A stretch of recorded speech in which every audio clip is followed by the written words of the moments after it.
There's a pile of clothes in your room right now. Don't look at it. You know it's there.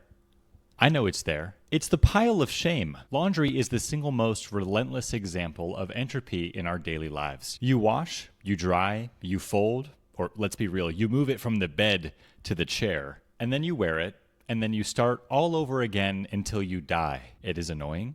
It is monotonous, and sorting your darks from your lights feels like a low-stakes IQ test that I fail every week. And stick with me here, I need you to go smell that pile of dirty clothes. I'm pointing to where my pile of dirty clothes is. Does it smell like mountain breeze? Or maybe just sweat and mild regret?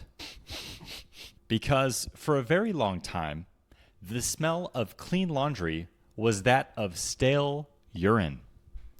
Let's talk about the Romans. See, urine contains urea, which breaks down into ammonia, and ammonia is a fantastic bleaching agent. The Romans were so serious about this that they placed vessels on street corners for passerby to relieve themselves in. It was a communal contribution to hygiene. Once the pots were full, they were taken to a fullery. There, workers would stand ankle deep in tubs of human urine, water, and clothes, and stomp on the clothes for hours. It was like stomping grapes for wine, except it was, you get it. This was an entire industry. The Emperor Vespasian even put a tax on the urine trade.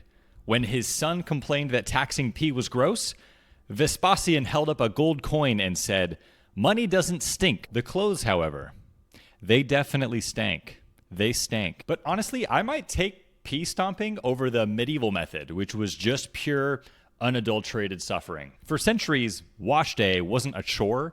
It was a physical assault on the human body. If you weren't rich, you were hauling heavy buckets of water from a river, chopping wood to boil that water, and then making your own soap out of animal fat and lye. Lye, by the way, causes chemical burns. You would scrub on washboards until your knuckles were raw and bloody. It took an entire day of back-breaking labor just to get 2 shirts semi-clean. And yes, you only owned 2 shirts. Because washing them was such a nightmare, people in the past just didn't. They wore linen undergarments to soak up the sweat and oils, and they rarely washed their wool outer layers. They just kind of brushed off the dirt and hoped for the best. The past didn't look like a period drama.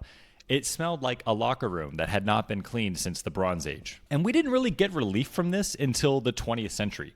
The electric washing machine, like the Thor in 1908, changed everything. Suddenly, a machine did the agitation. We outsourced the muscle power to electricity. And this is where I need us to reframe this pile of shame, though shameful it is. We look at that laundry basket and we feel annoyed. We feel burdened.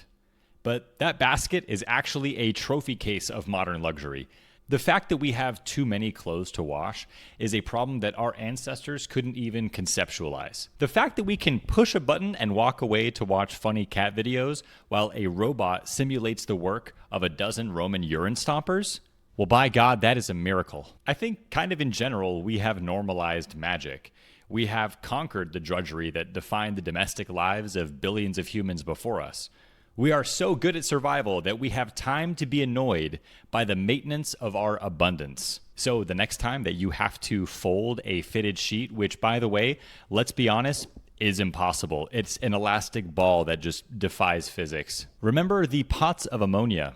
Remember the Roman urine stompers. Remember the lye burns. And be a little bit grateful that the worst part of your day is deciding which cycle to use for your delicates. Now go do your laundry.